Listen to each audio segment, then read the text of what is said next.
नमस्कार प्रणाम भैया लोग। हम राइटर धनेधर का स्वागत करते हैं हमेशा की तरह रहुआ लोग के अपन यूट्यूब चैनल में। तो हाँ भी आज हम लेके आयल बनी अमित पटेल के ट्रैक के ऊपर छठी मैया के गीत लेके आयल बनी रहुआ लोग खातिर। बहुत ही प्यारा सॉन्ग बा, बहुत ही खूबसूरत सॉन्ग बा।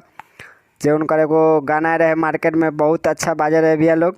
जे गाना के बोल रहे बर्दाश्त ना होला जब बाराती में तो रगड़ी ले दहिया टाटी में। तो हाँ भैया लोग यही धुन पर लेके आयल बनी छठी माई के गीत है। बहुत ही प्यारा सॉन्ग बा, बहुत ही खूबसूरत सॉन्ग बा, बहुत अच्छा मार्केट में बाजी भैया लोग।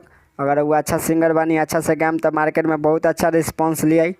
तो हाँ भैया एक बताओ कहल चाहता नहीं, अगर वह सिंगर बनी सिंगर बनल चाहता नहीं तो हमारे चैनल से जुड़ जाई।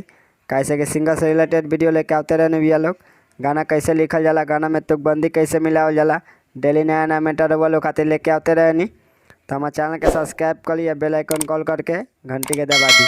तो चलिए भैया बिना स्किप के वीडियो के स्टार्ट करल जाओ। तो चलो वो लोग पहले एक नज़र पढ़ के बता दी, बाद में डेमो गा दें। तो चलिए लोग स्टार्ट करल जाओ। सखी रे आजे राती में छपरा के सुनो घाटी में। ये दोबारा भैया लोग फिर से छोड़ देले बा पराका देवरा पासी में। ये एक बार आई भैया लोग फिर से बड़ी दम बाटे ओकरा आकाशी में सारी जर गल नए आज राती में।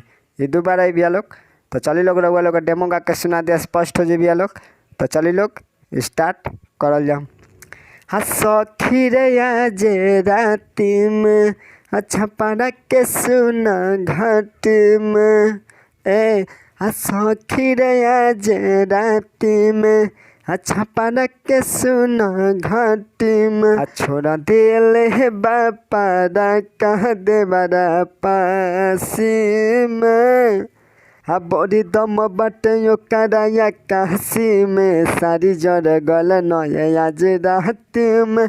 बड़ी दम बटे ओकरा काशी में सारी जर गल नए आज राती में। तो हाँ भैया लोग ई रहा मुखरा कैसा लगला, अच्छा लगला ना तो वीडियो को लाइक कर लो, कमेंट कर लो। अगर हमारे चैनल पर नए बन तो हमारे चैनल के सब्सक्राइब करी। तो चलिए भैया लोग चलो जाओ फर्स्ट अंतरा में। तो चलिए भैया लोग एकरा के रहुआ लोग डायरेक्ट डेमो गा के सुनाएम भैया लोग। लास्ट वाला अंतरा पढ़ के बता देम रहुआ लोग समझ जाए हम लोग। तो चलिए लोग स्टार्ट करल जाओ। हाँ दौड़ो बाजरी गईल रे हयरग के बेरा सब भइल रे।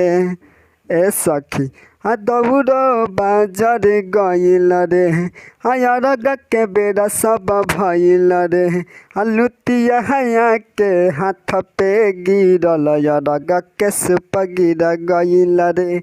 मन कर दी गारी रे जर गल नए सारी रे। सब देले रही सखी हमर सासी रे।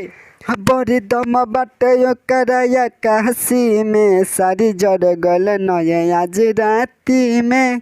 बड़ी दम बाटे ओकरा काशी में सारी जर गल नए आज राती में। तो चलिए भैया लोग चल जाओ लास्ट अंतरा में। तो चलिए लोग रहुआ लोग के एक पहले पढ़ के बता दी, बाद में डेमो गा देम। एक पढ़ के बताओ तानी कि फर्स्ट वाला अंतरा रहुआ लोग के समझ में आ जाए। तो चलिए लोग स्टार्ट करल जाओ। सूरज शराबी सैया रे साथे बनल बारे लड़कैया रे। ये दोबारा भैया लोग फिर से कहले तोहर हटे दुलरुआ धड़कन धनेश हर जइया रे। ये एक बार आई भैया लोग। और जौन धड़कन धनेश नाम भाई हमरे नाम भैया लोग। ई नाम हटा टाइम लोग भले दोसर नाम हटा देम लोग, कोनो दिक्कत नहीं है, याद रहे ई नाम ना हटे के चाहिए। तो चलिए लोग स्टार्ट करल जाओ। बिटुआ के लेके साथे में छपरा के सखी घाटे में। यो एक बार आई भैया लोग फिर से बड़ी होला पावर सखी एगो काठी में। यो एक बार आई भैया लोग फिर से बड़ी दम बाटे ओकरा आकाशी में सारी जर गल नए आज राती में। ये दोबारा भैया लोग। तो एक हिसाब से फर्स्ट वाला अंतरा भी रही भैया लोग, रहुआ लोग समझ जाए हम लोग। तो चलिए लोग रहुआ लोग का डेमो गा के सुना दिया, स्पष्ट हो जाए भैया लोग। तो चलिए लोग स्टार्ट करल जाओ।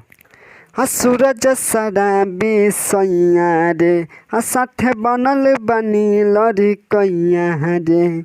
कुल मिल के कैले बांस आ सूरज शराबी सैया रे आ साथे बनल बानी लड़ी कैया रे आ कहले तोहर हट दुलरुआ धर कंधन सहर जैया रे आ बिटुआ के लेके साथ में अच्छा पार के सखी घाटे में बड़ी होला पावर सखी एगो काठी में हा बड़ी दम बाटे ओकरा काशी में सारी जड़ गल नये आज राती में हा बड़ी दम बाटे ओकरा काशी में सारी जड़ गल नये आज राती में।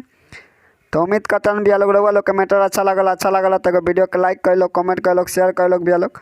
अगर हमारे चैनल पर नया बन तो हमारे चैनल के सब्सक्राइब करी। तो चलिए मिल अगले वीडियो में, तब तक बाय, जय हिंद।